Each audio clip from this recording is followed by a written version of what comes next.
পুৱতি তৰা ধাৰাবাহিকখনৰ আজি নিশা আহিবলগীয়া এপিছডৰ প্ৰমো মুকলি হৈছে। আজিৰ প্ৰমোত আমি দেখিবলৈ পাইছোঁ ধাৰাবাহিকখন হ'বলৈ গৈ আছে বহুত বেছি ইণ্টাৰেষ্টিং। আহকচোন চাওঁ আজিৰ প্ৰমোত কি দেখিবলৈ পাইছোঁ। আজিৰ প্ৰমোৰ প্ৰথম ভাগত আমি দেখিবলৈ পাইছোঁ প্ৰজ্ঞাই নিজৰ ৰুমটো চাফা কৰি আছিল আৰু তাৰপিছত আমি দেখিবলৈ পাইছোঁ অনুৱে কৈ আছিল তাই বা এতিয়া ক'ত আছে, কি পৰিস্থিতিত আছে, তাই আমাৰ কথা এবাৰো নাভাবিলে। ইমান ডাঙৰ সিদ্ধান্ত এটা ইমান সহজে ল'ব পাৰিলেনে?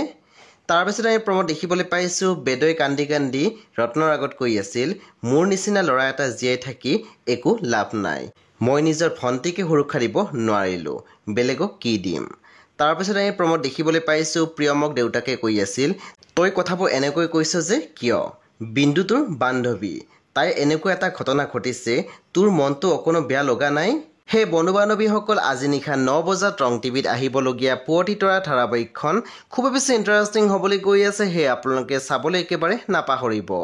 পৰৱৰ্তী আপডেটৰ বাবে আপোনালোকে মোৰ চেনেলটো ছাবস্ক্ৰাইব কৰি কাষত থকা বেল আইকনত টিপি দিবলৈ একেবাৰে নাপাহৰিব আৰু প্লিজ আপোনালোকে মোৰ ভিডিঅ' এটা লাইক কৰি দিব।